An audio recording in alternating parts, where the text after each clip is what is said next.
Bueno, tal cual se lo estábamos comentando recién en las claves que marcan esta jornada. Durante este día hubo barricadas, miguelitos, enfrentamientos con carabineros y así se marcó la primera jornada de desalojo de la mega toma de San Antonio, un proceso que, de acuerdo a lo que han señalado las autoridades, puede tardar varios meses. Queremos hablar sobre los hechos de violencia registrados en este día, también los preparativos para los próximos días de este operativo. Estamos junto al ministro de Seguridad Pública, Luis Cordero, a quien saludamos y le damos la bienvenida al canal 24 Horas. Ministro, ¿cómo está usted? Buenas tardes, bienvenido. Muy buenas tardes, Iván. ¿Cómo está usted? Bien, ministro, muchas gracias. Partir preguntándole por las dificultades que se ha encontrado la autoridad regional, Carabineros incluido, por supuesto, para proceder a esta orden judicial de desalojo. ¿Está dentro de lo previsto? ¿Cuál es el balance que hace la autoridad en este primer día? Sí, está dentro de lo previsto. En general, los protocolos de desalojo se encuentran bien estandarizados entre nosotros. El número de desalojos que en general están ocurriendo son con bastante regularidad. En el caso de la Quinta Región, eso ya se ha demostrado en el pasado. Las particularidades central, en el caso de la megatoma de San Antonio, es el volumen, ¿no? El día de hoy, de conformidad al plan que estaba asociado a la cuadrícula que estaba vinculada a 44 hogares, se pudo desalojar sin ningún inconveniente. La maquinaria pudo ingresar, se realizaron las demoliciones respectivas. Para mañana está programado uno que afecta aproximadamente a 32 hogares. Buena parte de ellos, hace poco rato estuve verificando los datos, un poco más del 30% ya había hecho abandono del lugar. Y luego el día miércoles, que está el 13 cuadrante de esta semana, afecta a 9 hogares. Efectivamente, se han realizado algunos hechos que han realizado barricadas. Hay 3 personas que se encuentran detenidas. Personal de control de orden público se encuentra desplegado en esa zona. Hay una dotación especial de carabineros que además ha sido trasladada de Santiago y se han reforzado los servicios en el caso de la zona de la región de Valparaíso. Así que eso estaba dentro de lo estimado por carabineros. Lo relevante es que hay 3 personas que están detenidas. Una de ellas que estaba vinculada a la provisión de medios para la realización de barricadas, y otros 2 que fueron detenidos que estaban circulando en esa zona en un vehículo con encargo y que tenían por propósito también realizar alteraciones al orden público. El despliegue policial para esta tarde y esta noche se encuentra adecuadamente resguardado para que el día de mañana continúen igualmente la etapa de desalojo de la segunda cuadrícula que está programada para esta semana. Ministro, aquí tiene que haber una muy buena coordinación con los propietarios del predio. De hecho, entiendo que la responsabilidad de disponer de las máquinas para proceder a este desalojo y a la destrucción de los inmuebles que hay que hacer es responsabilidad del particular que es propietario de todo este predio. Durante un buen momento en la mañana se dijo no han llegado las maquinarias, lo decía la gobernación, el gobernador local, lo decía, no tenemos muy claro si están todavía. ¿Ha habido buena disposición de los dueños del terreno para colaborar en este proceso? Sí, bueno, para poder desarrollar este desalojo se han realizado un sinnúmero de coordinaciones, levantamiento de información. Todo esto viene desde el año 2024 y estas últimas semanas hay una mesa de coordinación que integran también los representantes de los propietarios. Los propietarios habían dispuesto de medios para la demolición. Esto es relevante porque si ellos no accedían a la demolición, la facultad la tiene el municipio para efectos de la demolición y posteriormente trasladar esa responsabilidad al propietario. Pero el propietario en estos casos ha manifestado voluntad. Esta mañana efectivamente existió un retraso, pero no imputable a ellos en particular, sino que una cuestión logística del traslado de la maquinaria, que estaba hecho con un camión de rampla que tenía ciertas características para el viraje. Finalmente se pudo desplazar esa maquinaria al lugar donde hoy día ejecutó sus obras y se desplazó y luego se retiró con custodia de carabineros. Mañana se procederá del mismo modo, de modo que el propietario, tal como lo comprometió en las mesas de coordinación, efectivamente ha entregado los medios para llevar a cabo esas demoliciones. Otra cosa distinta es la extracción de los escombros, donde también hay obligaciones por parte del propietario, pero son cosas que se van a ir coordinando, que se encuentran coordinadas, pero que se van a ir desarrollando en los próximos días en la medida que van llevándose a cabo los desalojos en las otras cuadrículas. Ministro, en una mirada más genérica de lo que es esta megatoma de San Antonio, el Cerro Centinela, 4.000 familias, 10.000 personas, quien no está interiorizado de lo que corresponde. Hoy día esta es una de las 3 parcelas, entiendo, parcelaciones que no van a ser incluidas en este plan habitacional. ¿Por qué estas familias están siendo desalojadas y no las otras? ¿Cuál es la diferencia entre este grupo, las 40 y tanto que ustedes hoy día, las 30 y tanto de mañana y las 9 del día miércoles? ¿Por qué ellos no están dentro del grupo de familias que van a ser parte de la solución, comillas, final de esta toma irregular? Bueno, yo creo que aquí hay que distinguir 2 cosas que son distintas. Yo voy a hacer referencias generales porque el detalle de esto corresponde, por cierto, al Ministerio de Vivienda. Recordará que en el predio en su totalidad el Estado tomó la decisión de expropiar un número de hectáreas donde se encuentra diseñado un programa de intervención y habitacional para el cual el Ministerio de Vivienda ha generado los incentivos para la conformación de cooperativas. Luego ellos han conformado una federación de cooperativas y existe un volumen muy significativo de personas que están asociadas a la toma, más del 90% que se encuentran afiliadas a una cooperativa. Algunas de las personas que se encuentran en las zonas que no son objeto, o sea, que son objeto del desalojo, corresponden al área no expropiada, ¿no? Y algunas de ellas se están trasladando a espacios que se encuentran dentro del área objeto de expropiación. Esta distinción entre área expropiada y área no expropiada fue la forma y modo en que el Ejecutivo, y particularmente la autoridad regional, informó a la Corte de Apelaciones de Valparaíso la forma y modo en que se iba a ejecutar el desalojo, el plan para ese desalojo, la fecha que iba a comenzar, que es el día de hoy, y esta distinción a la cual la Corte, por cierto, dio por aprobado. Esa es la razón técnica del por qué hay un grupo de familias que está siendo objeto de desalojo y otras que no. Ya, pero está bien, esa es la manera en la cual el gobierno le plantea a la Corte la ejecución del mandato judicial, pero la pregunta es, ¿estas familias están siendo desalojadas porque están en un predio que no es habitable, porque llegaron después a la toma, porque se ha detectado que a lo mejor no tienen la necesidad de una vivienda, porque también se detectaron, ministro, algunos casos, usted lo sabe, de personas que tenían una primera vivienda de manera tal que esta es su segunda vivienda? Se detectaron algunos casos de personas que tienen ingresos no menores, es decir, que no están en los quintiles más necesitados. Hoy día una de las personas desalojadas decía, mire, yo gano 1,5 millones de pesos y con eso no me alcanza. Y uno entiende que 1,5 millones de pesos probablemente tenga soluciones distintas que ser parte de una toma. Incluso había personas, también se detectaron, que de lunes a viernes vivían en una ciudad, por ejemplo Santiago, y fines de semana se iban a esta, comillas, segunda vivienda en la toma. La pregunta es bien sencilla.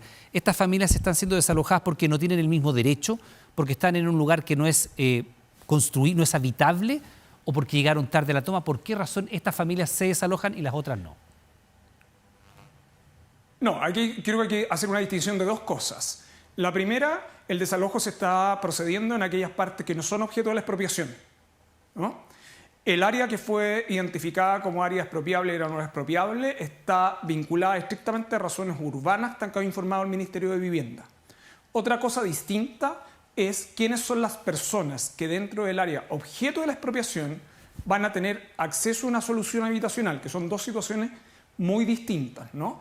Y por lo tanto, en esta primera distinción, a propósito de su pregunta, el desalojo responde a personas que se encuentran en un área que no ha sido decretada como expropiable y por lo tanto donde no se puede desarrollar un proyecto habitacional.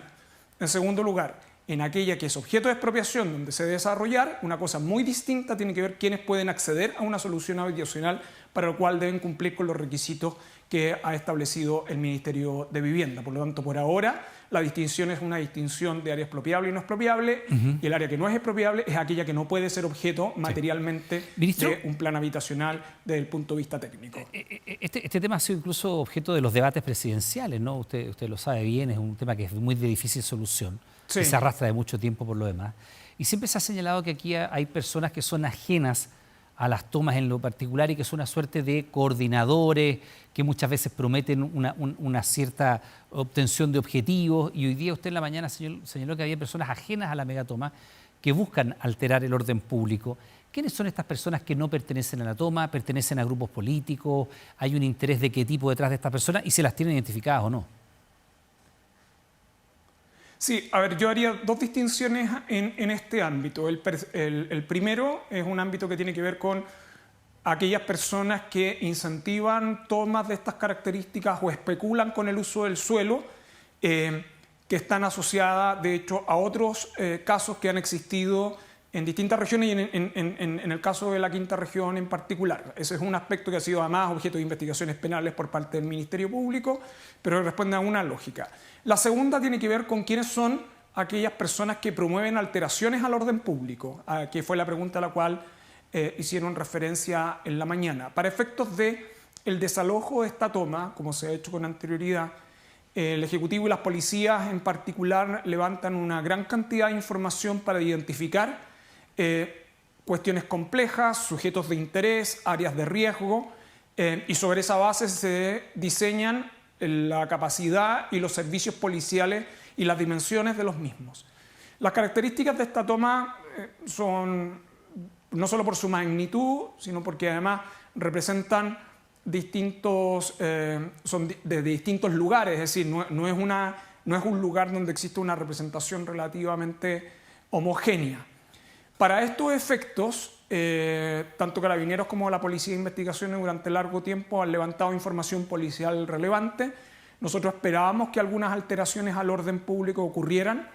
En otras tomas que han ocurrido desalojos similares se han comportado del mismo modo, y el perfil, si usted me pregunta más o menos quiénes son, tienden a ser personas cuyo propósito central es desarrollar alteraciones al orden público, son regularmente sujetos asistémicos que rechazan cualquier tipo de intervención estatal, incluyendo aquellas que tengan que ver con soluciones ordenadas de carácter habitacional, y más que proceder de un espectro político en particular, responden más bien a sujetos antisistema, que además tienen comportamientos similares, es decir, alteración del orden público, impidiendo o utilizando barricadas y además lanzando bombas molotov. Es como su patrón común. Ministro, desde el punto de vista del perfil de los sujetos que intervienen. Disculpe. Ahora, en esta toma, al igual que en otras, pero simplemente para responder una parte sobre los sujetos identificados,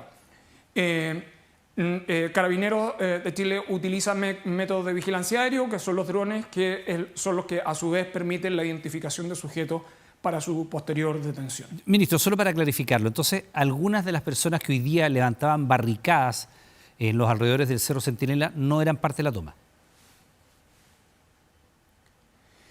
Algunas de las personas, nosotros los antecedentes que tenemos, que hay algunas personas que provienen de externos a la toma, que podrían provenir de otras zonas próximas, cuyo propósito central era alterar el orden público el día de hoy.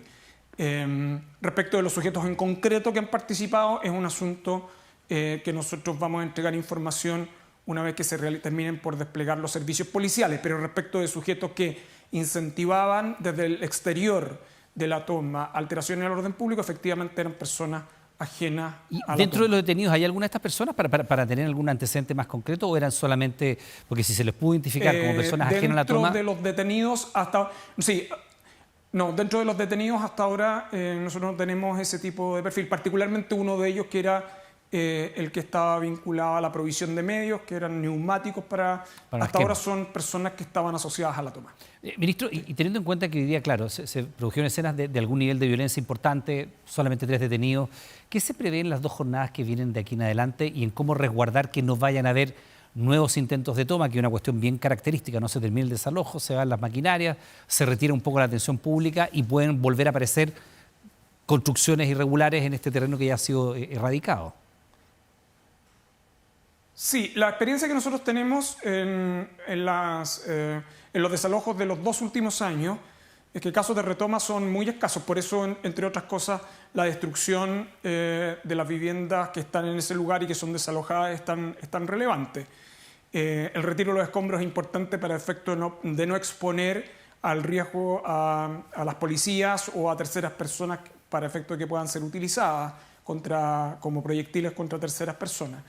Y además de esto, hay obligaciones del propietario para efecto de la inutilización de esos lugares en la medida que van realizando la entrega de cada una de las etapas de la erradicación. Para esta semana son 3, luego se continuará el trabajo tal como se encuentra programado y así seguirán las cuadrículas Siguiente, la estrategia de intervención policial, conjuntamente con el resto de los servicios públicos y con el propietario, está coordinado para evitar situaciones de retoma a las cuales usted hace referencia. Ministro Cordero, aprovecho de preguntarle por otro tema que también ha marcado la pauta de esta jornada y que tiene que ver con, en esta rutina, de una inspección de rutina y limpieza, se encontró en la Municipalidad de San Ramón una cantidad de armas, fogueo, cuchillos, municiones. Se tuvo una persona que tenía en su casero este tipo de implementos. Me gustaría saber qué antecedentes más hay. Se ha señalado que se incautaron teléfonos celulares, un rifle a postones, pistola a fogueo, equipos de transfer, un revólver, en fin, una serie de elementos que dan la impresión de que había una suerte de banda organizada al interior de la Municipalidad de San Ramón. ¿A qué corresponde este hallazgo? Nosotros por ahora tenemos el reporte de los hallazgos. El propósito de cualquier comentario adicional que yo pudiera hacer puede afectar el trabajo investigativo, especialmente por el lugar donde fueron encontrados esos medios. En la medida que pueda proporcionar, en la medida que se despejen ese tipo de aspectos, es un asunto respecto al cual podemos conversar un poco más adelante, pero especialmente respecto de lo que se encontró en el lugar donde se realizaron esos hallazgos, es especialmente grave. Está bien, no puedo entregar más antecedentes y no quiero comprometer la investigación con aquello, pero ¿corresponden a un funcionario municipal? ¿Es una persona externa? ¿Es parte de la corporación municipal? Si es que nos puede entregar alguna luz al respecto, sin comprometer la investigación. Sí, yo por la delicadeza del asunto y especialmente del lugar, las características de ese municipio y lo que ocurre en esa zona de la región metropolitana, yo quiero ser especialmente cauto respecto de cualquier antecedente que pudiera dar indicio de los sujetos de interés asociados a este caso. Pero está bien, se le entiende porque además en el municipio de San Ramón han ocurrido hechos especialmente graves en el último tiempo. Solamente se nos puede confirmar si hay más personas involucradas. No, y es una comuna que a su vez tiene, por supuesto. Sí, y una comuna a su vez que tiene determinado tipo de delito, está en una zona limítrofe, hay bandas asociadas en esa zona, o sea, por eso quiero ser muy cuidadoso, especialmente cauto. En la medida que esa investigación avance, que para nosotros es bien relevante, nosotros podríamos dar algunos detalles. Solo confirme si es que hay más personas que puedan estar involucradas y que puedan ser objeto de detenciones en los días venideros, sin comprometer la investigación, como usted bien dice. Las características de este caso da cuenta que pudiera comprometer varias personas, efectivamente. Perfecto, ministro Luis Cordero, le queremos dar gracias por esta conversación. Nos quedaremos atentos, por supuesto, a los días venideros en relación a la megatoma de San Antonio y también la investigación a propósito de este hallazgo en la Municipalidad de San Ramón. Que tenga una buena jornada, muy amable. Igualmente, que esté muy bien.